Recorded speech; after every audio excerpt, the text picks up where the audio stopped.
एक रात्रि विश्राम करने के पश्चात श्री रामचंद्र जी ने विभीषण को बुलाकर कहा, हे लंकेश, मेरा वनवास का समय पूरा होने को है। अब मेरा मन भरत से मिलने के लिए उद्विग्न हो रहा है। वे मुझे स्मरण करके दुखी हो रहे होंगे, इसलिए तुम ऐसा प्रबंध करो कि हम शीघ्र अयोध्या पहुंच जाएं। ये सुनकर विभीषण ने कहा, हे प्रभु, आप चिंता न करें, मैं एक ही दिन में आपको अयोध्यापुरी पहुंचा दूंगा।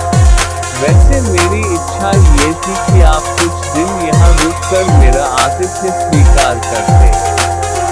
जब श्री रामचंद्र जी ने वहाँ ठहरने में अपनी असमर्थता दिखाई तो विभीषण ने तत्काल पुष्पक विमान मंगाया, जो स्वर्ण से बना हुआ और नाना प्रकार के रत्नों से सुसज्जित था। रामचंद्र जी सब वानरों का उनके द्वारा की गई सहायता के लिए आभार प्रकट करके सीता और लक्ष्मण के साथ विमान पर सवार हुए। सुग्रीव सहित सब वानरों और विभीषण ने भी उनके साथ अयोध्या चलने का आग्रह किया तो उन्होंने कृपा करके सबको उसी विमान पर अपने साथ ले लिया। विमान आकाश में उड़ने लगा। रामचंद्र सीता को लंका, सागर, सुवर्णमय पर्वत, हिरण्यनाभ, सेतुबंध, किष्किंधा नगरी को दिखाकर उनका महत्व बताने लगे। बीच बीच में सीता हरण के पश्चात की घटनाओं का भी विशद वर्णन करते जाते थे।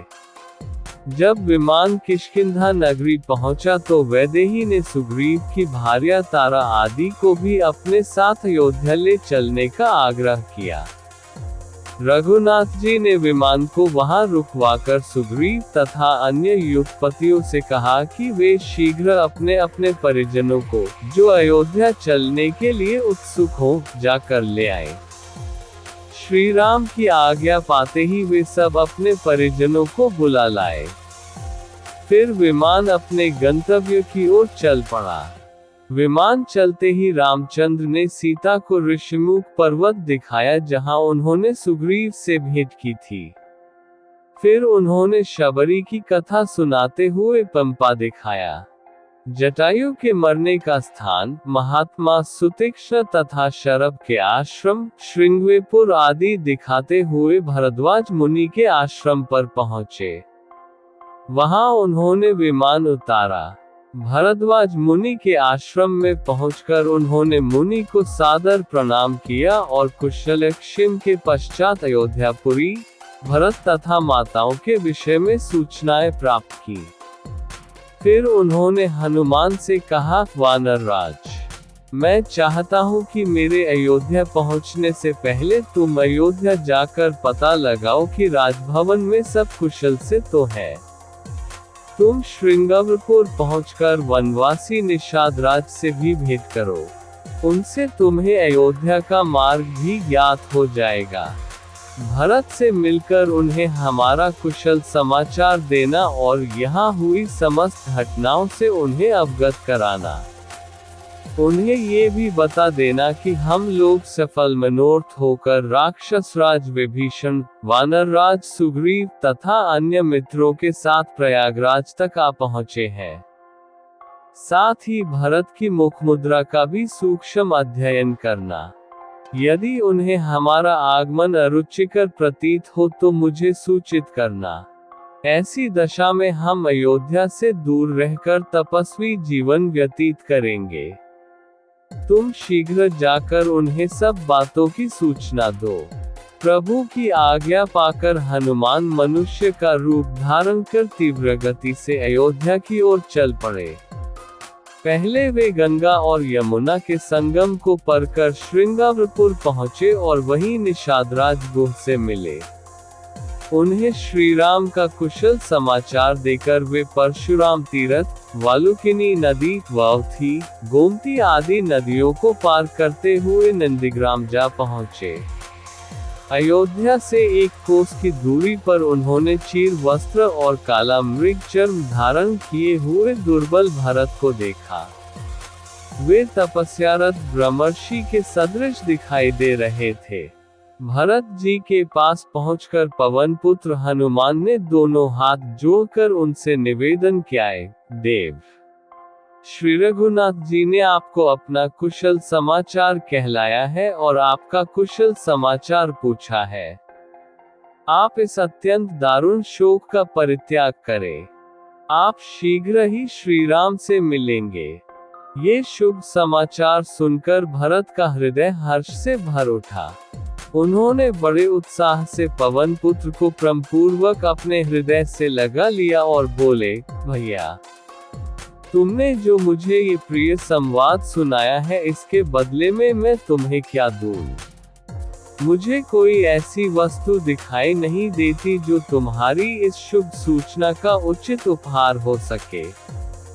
फिर भी मैं तुम्हें इसके लिए 100 उत्तम गांव, 1,00,000 गौएं और उत्तम आचार वाली स्वर्ण, रत्न तथा आभूषणों से सुसज्जित 16 कुलीन कुमारी कन्याएं पत्नी रूप में समर्पित करता हूँ। फिर बोले, सौम्य, मुझे ये बताओ कि श्री रघुनाथ जी का और वानरों का मेल मिलाप कैसे हुआ? भरत के इस प्रश्न के उत्तर में हनुमान ने श्री राम के वनवास से लेकर दंडकारण्य में प्रवेश करके विराट को मारने, शरभंग मुनि के स्वर्ग सिधारने, खरदूषण तथा त्रिशरा को मारने, सीताहरण, गिद्धराज जटायु की मृत्यु, सीता की खोज करते हुए सुग्रीव से भेंट होने का विवरण सुनाकर उन्होंने सीता की खोज करने, सागर पर पुल बांधने तथा सपरिवार रावण को मारकर वैदेही को मुक्त कराने तक का वृतांत सुना डाला। ये भी बता दिया कि अब रामचंद्र जी पुष्पक विमान से अयोध्या आ रहे हैं। ये कथा उस समय की है जब भगवान श्री राम अपने 14 वर्षों के वनवास को समाप्त कर अयोध्या लौटने की तैयारी कर रहे थे। उन्होंने विभीषण से शीघ्र अयोध्या पहुंचने की व्यवस्था करने को कहा, जिससे विभीषण ने पुष्पक विमान का प्रबंध किया। श्री राम, सीता और लक्ष्मण के साथ सभी वानरों और विभीषण को लेकर अयोध्या की ओर चल पड़े। रास्ते में श्री राम ने सीता को विभिन्न स्थान दिखाए और उनसे जुड़ी घटनाओं का वर्णन किया। जब वे भरद्वाज मुनि के आश्रम पहुंचे, तो उन्होंने मुनि से अयोध्या की स्थिति के बारे में जानकारी ली और हनुमान को अयोध्या भेजा ताकि वे भरत की प्रतिक्रिया का पता लगा सकें।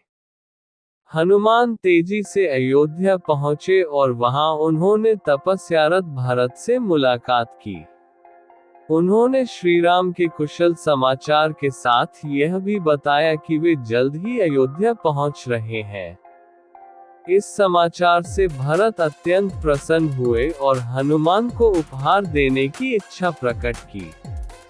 फिर हनुमान ने भरत को वनवास के दौरान हुई सभी प्रमुख घटनाओं के बारे में विस्तार से बताया।